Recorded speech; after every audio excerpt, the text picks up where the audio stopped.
आज मैं आ चुका हूँ एक और नया इंटरेस्टिंग टॉपिक लेके कि अर्ली अर्थ इन्वायरमेंट कैसा था और उसमें क्या था। जब लाइफ आ रही थी, जब जिंदगी पनप रही थी अर्थ पे, तब किस तरह का इन्वायरमेंट था, चारों तरफ किस टाइप के चैलेंजेस फेस किए होंगे लाइफ ने। तो let's get started the video.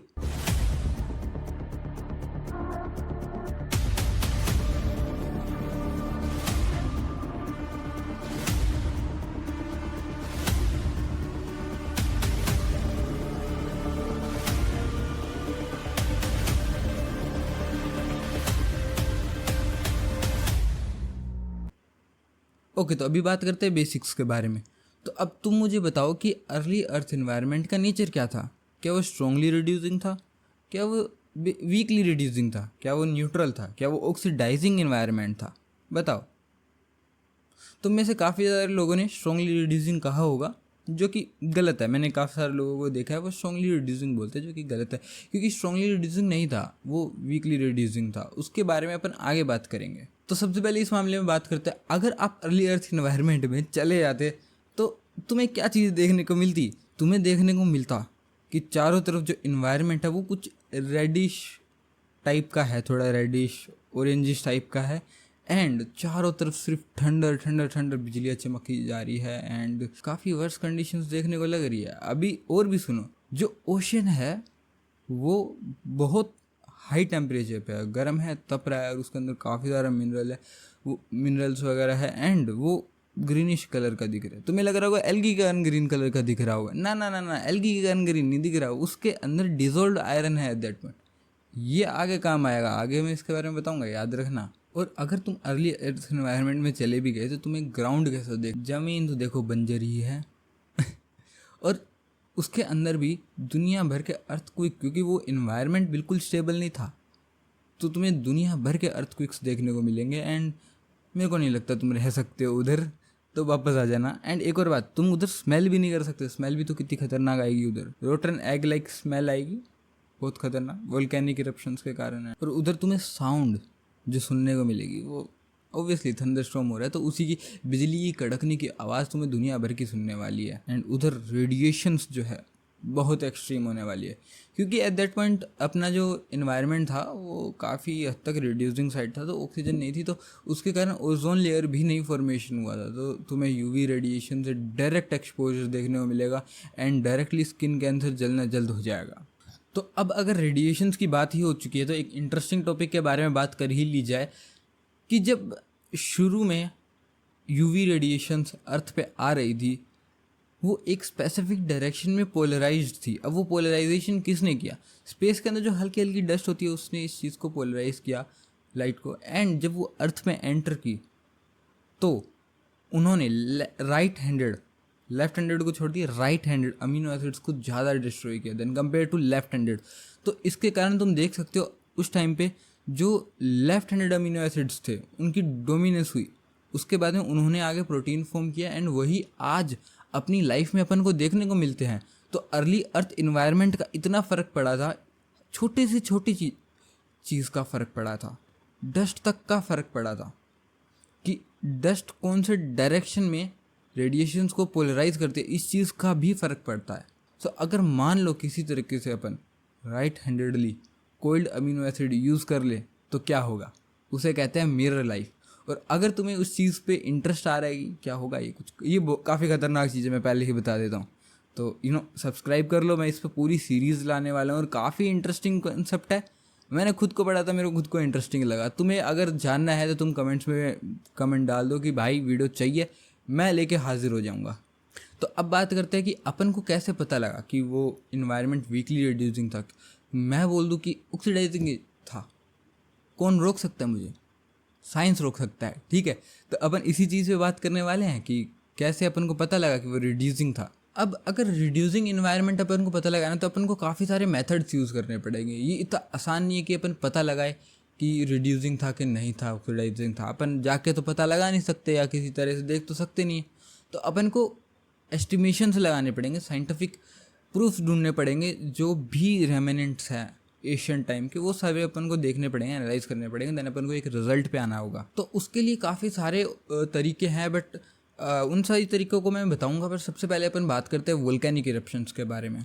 तो वोल्केनिक इरप्शंस के अंदर जो अभी के टाइम पे मॉडर्न वोल्केनिक इरप्शंस होते हैं उनके गैसेस को एनालाइज किया गया। उनके एनालिसिस के थ्रू पता लगा कि उस टाइम पे बहुत सारे वैसे अपन को पता है कि वोल्केनिक इरप्शंस होते थे। तो वोल्केनिक इरप्शंस के अंदर से जो अभी के टाइम पे गैस निकल रही है वो उसी टाइम पे निकलती होगी। तो मॉडर्न वोल्केनिक इरप्शंस की गैसेस को जब अपन एनालाइज किया तो अपन ने उसके थ्रू एक अगर इन्वायरमेंट को बनाने का सोचा कि इन्हीं गैसेस को यूज़ करके एक इन्वायरमेंट बनाते हैं तो वो एक रिड्यूसिंग इन्वायरमेंट बनेगा और वो एक वीकली रिड्यूसिंग इन्वायरमेंट बनने वाला है। अब उसके पीछे रीज़न क्या होने वाला है कि सबसे पहले मीथेन गैस जो काफ़ी ट्रेस अमाउंट में निकलती है, कि बहुत हायर लेवल पे नहीं निकलती, और जो हाइड्रोजन गैस निकलती है वो उस टाइम पे हाइड्रोजन लाइक एक हल्की गैस है, वो इन्वायरमेंट से ही स्केप कर जाती है आउटर लाइक उसमें स्पेस के अंदर। तो इसका मतलब ये है कि इन्वायरमेंट बहुत ज़्यादा हाईली रिड्यूसिव नहीं था, क्योंकि अपन को ऐसे कोई प्रूफ्स ही नहीं मिल रहे। और भी आगे चीज़ें मिलेगी, बात करेंगे उसके बारे में, पर पहले वैसे तो देखा जाए तो यही सोचा जाता था कि स्ट्रांगली रिड्यूसिंग एनवायरनमेंट होगा। एंड जब मिलर यूरी एक्सपेरिमेंट पहली बार हुआ उसके बारे में आगे बात करेंगे, टेंशन मतलब अगर तुम्हें नहीं पता तो मिलर यूरी एक्सपेरिमेंट जब हुआ था पहले तो वो स्ट्रांगली रिड्यूसिंग एनवायरनमेंट को ही मान के चला था। देन वीकली रिड्यूसिंग इन्वायरमेंट जब अपन लिए तो भी सेम ही रिजल्ट आए, तो एक लाइक वेरीफाई कर दिया उस चीज़ ने भी। अब सेकंड चीज़ के बारे में बात करते हैं, अपन को कैसे पता लगा, वो है एशियंट जो रॉक्स है उनके एनालिसिस से। अब उनके एनालिसिस के लिए काफ़ी अलग अलग मेथड्स हैं, पर मेनली मेथड्स मैं बता देता हूँ। X ray diffraction. एक्सरे डिफ्रैक्शन में बेसिकली अपन क्या करते हैं कि एक्सरेज छोड़ते हैं क्रिस्टल पे, जिस भी क्रिस्टल का अपन को बारे में पता लगाना है उसके ऊपर एक्सरे छोड़ेंगे, देन वो रिफ्लेक्ट होगी एंड रिफ्लेक्शन से अपन इंटरफेरेंस करेंगे। एंड देन इंटरफेरेंस का पैटर्न हर एलिमेंट के लिए अलग अलग आता है, हर मिनरल के लिए अलग अलग आता है। तो अपन इस तरह से एक एस्टिमेशन लगा सकते हैं कि इसके अंदर कौन सी चीज़ थी। देन सेकंड मेथड अपन यूज़ कर सकते हैं स्पेक्ट्रोस्कोपी। एंड अब अगर स्पेक्ट्रोस्कोपी में क्या होता है, अपन लाइक एक लाइट शाइन करते हैं उसके ऊपर, लाइक काफ़ी बार वो इंफ्रारेड होती है, अलग अलग वेव्स हो सकती है, वो बाद में वो एक्सपेरिमेंट पे डिपेंड करता है कौन सी अपन फ्रीक्वेंसी कौन सी वेवलेंथ की अपन लाइट छोड़ेंगे। बट लेट सपोज अपन कोई भी एक रैंडम लाइट फेंक दे रहे हैं, देन उसके अंदर क्या होगा कि उसके अंदर जो एटम्स होंगे वो उसके अंदर इलेक्ट्रॉन्स होने वाले हैं, वो एक्साइट हो जाएंगे, वो लोअर लेवल से हायर लेवल पे जाने वाले हैं। जो तुमने 11th में अगर पढ़ा है एटॉमिक स्ट्रक्चर में एब्जॉर्प्शन एंड एमिशन स्पेक्ट्रम, तो उसी चीज़ का यूज़ होता है। तो जब वो इलेक्ट्रॉन हायर ऑर्बिट में जाने वाला है तब वो कुछ एनर्जी ऑब्जर्व करेगा, देन वो अनस्टेबल हो जाएगा कुछ हद तक, देन वो रेडिएट कर देगा उस एनर्जी को वापस से। देन जब वो रेडिएट करेगा उसकी फ्रीक्वेंसी अपन एनालाइज कर सकते हैं, एंड वो फ्रीक्वेंसी अलग अलग एलिमेंट अलग अलग मिनरल के लिए अलग अलग होती है। तो उससे अपन एक अंदाज़ा लगा सकते हैं कि कौन सा मिनरल, कौन सा कंपाउंड, कौन सा एलिमेंट उसके अंदर अभी प्रेजेंट है। इससे अपन को पता लग सकता है। एंड कभी बार ऐसा भी होता है कि अपन को एक रेंज मिल जाती है, तो उस रेंज के अंदर भी काफ़ी सारे ऐसा होता है कि काफ़ी range of minerals, atoms, molecules lie करते हैं। तो अपन को एक 100% श्योरिटी नहीं होती, बट एक अच्छी खासी अपन को एक अंदाज़ा लग जाता है। एंड मल्टीपल अलग अलग मेथड्स यूज़ करके अपन एग्जैक्ट काफ़ी हद तक पता लगा सकते हैं कि क्या कंपोजिशन है, एंड वही आगे यूज़ होता है। देन अगला है इलेक्ट्रॉन माइक्रोस्कोपी। इलेक्ट्रॉन माइक्रोस्कोपी के अंदर अपन इलेक्ट्रॉन की बीम छोड़ते हैं स्पेसिफिक ऑब्जेक्ट पे, देन अपन को एक बहुत ही हाईली मैग्नीफाइड इमेज मिलती है।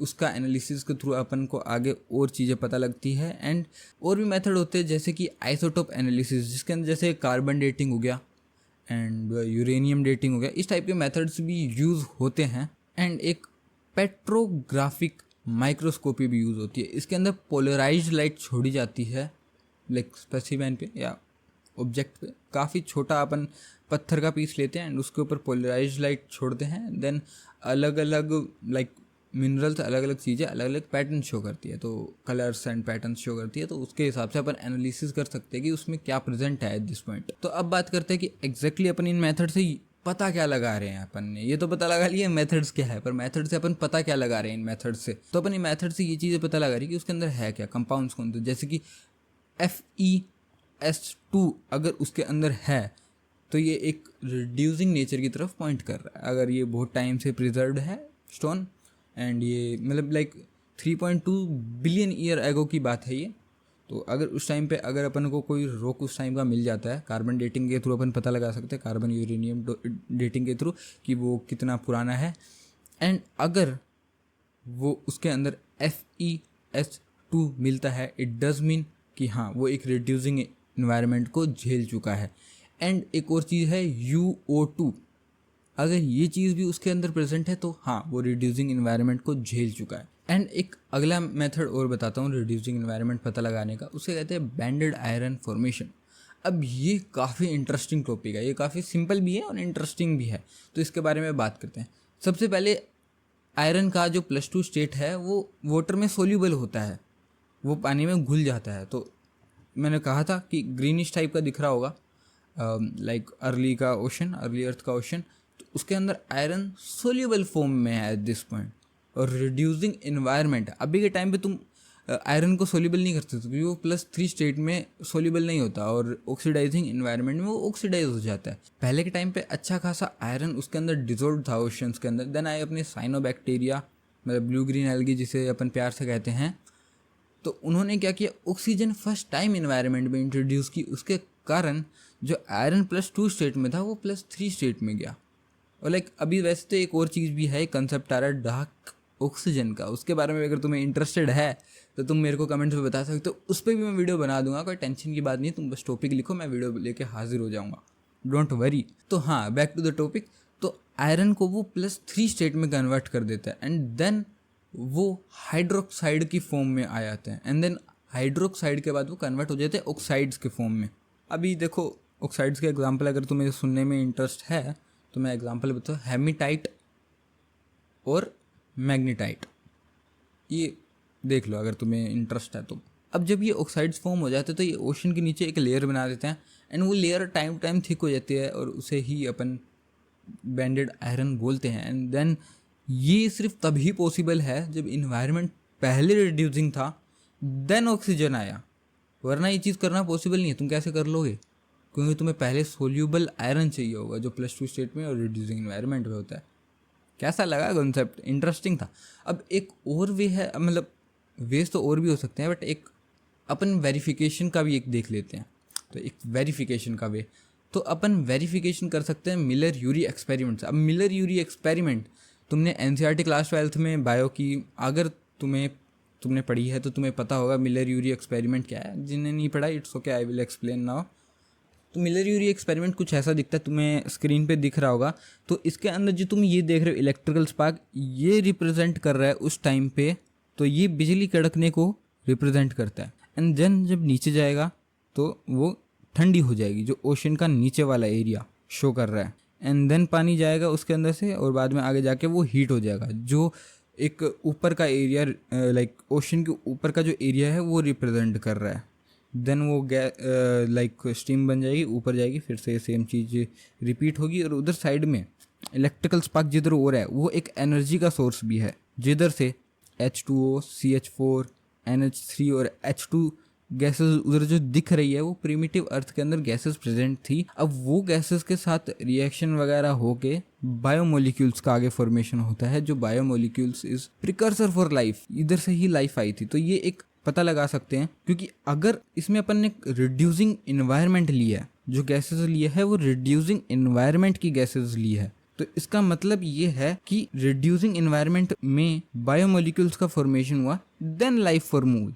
ये वेरीफाई करता है कि प्रिमिटिव अर्थ इन्वायरमेंट रिड्यूसिंग था, वरना लाइफ फॉर्म नहीं हो सकती। और ये मिलर यूरी एक्सपेरिमेंट जो सबसे पहले हुआ था, एक्चुअल जो एक्सपेरिमेंट था, उसमें जो इन्वायरमेंट लिया गया था वो स्ट्रांगली रिड्यूसिंग लिया गया था, बट देन पता लगा तो वीकली रिड्यूसिंग था। उसके अंदर भी स्टिल बायोमोलिक्यूल्स फॉर्म हुए थे, तो उसमें कोई दिक्कत नहीं आई, तो टेंशन की कोई बात नहीं है। एंड आई थिंक अभी वीडियो थोड़ी सी ख़त्म होने वाली साइड ही है। अब मैंने थोड़ा सा डेप्थ में ले जाने की कोशिश की, अगर तुम्हें अच्छा लगा हो तो ठीक है, वरना मैं इन चीज़ों को और डेप्थ में ले जा सकता हूँ, और भी काफ़ी डेप्थ में ले जा सकता हूँ। मतलब क्योंकि इस वीडियो में जो मैंने टॉपिक्स कवर किया, मेरे को नहीं लगता इतनी कम देर में वो डिज़र्व करते हैं, वो टाइम डिज़र्व करते हैं अच्छा खासा, तो वो वीडियो फिर घंटों लंबी हो जाती। तो आई थिंक अगर तुम्हें इंटरेस्टेड है किसी भी टॉपिक में तो मैं प्रॉपर एक फुल वीडियो बना दूंगा, कमेंट में लिख देना। अभी थोड़ा सा और बात करते हैं इस टॉपिक पे, इंटरेस्टिंग टॉपिक्स अभी भी बाकी है, टेंशन नहीं। अब कुछ चीज़ें अपन को अजीब भी देखने को मिली। कुछ स्टोन्स के अंदर, प्रिमिटिव स्टोन्स के अंदर अपन को आयरन की +3 स्टेट देखने को मिली। अपन पहले जो ढूंढ रहे थे आयरन +2 स्टेट में देख रहे थे, जो रिड्यूसिंग की तरफ इंडिकेट करे। पर अपन को +3 स्टेट के अंदर आयरन मिल गया, स्टोन्स के अंदर, कुछ प्रीमिटिव स्टोन्स के अंदर जो बिलियंस ऑफ ईयर पुराने थे, लाइक मॉडर्न अभी के टाइम पे वो नहीं बने हुए। तो लाइक +3 स्टेट में जो ऑक्सीडाइजिंग एनवायरनमेंट की तरफ पॉइंट कर रहा है, तो इसका क्या मतलब निकलता है, इसका क्या कंक्लूजन निकलता है इस चीज़ का? एक्चुअली इस चीज़ का ये कंक्लूजन निकलता है कि अर्थ कंप्लीटली रिड्यूसिंग इन्वायरमेंट का नहीं था। कहीं कहीं लोकली कुछ हल्के फल्के पैचेस के अंदर ऑक्सीडाइजिंग नेचर या न्यूट्रल नेचर भी प्रेजेंट था एट दैट पॉइंट। और ये काफ़ी इंटरेस्टिंग डिस्कवरी थी जो रिसेंट ईयर्स में हुई। यही साइंस का एक इंटरेस्टिंग नेचर भी आता है कि चीज़ें स्टैटिक नहीं है। हर चीज़ ऐसा नहीं है कि ये चीज़ पिन पॉइंट करके अपन बोल सकते हैं कि यही ट्रूथ है एब्सोल्यूट।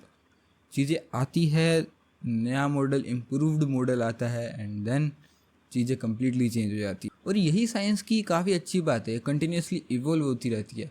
और अगर आपको भी टाइम के साथ इवॉल्व होना है तो या subscribe to the channel. And मेरी ट्राई यही है कि मैं तुम्हें बेस्ट साइंस कंटेंट ला के दूँ। या सब्सक्राइब करो, एंड मैं मिलता हूँ नेक्स्ट वन के अंदर। Peace out.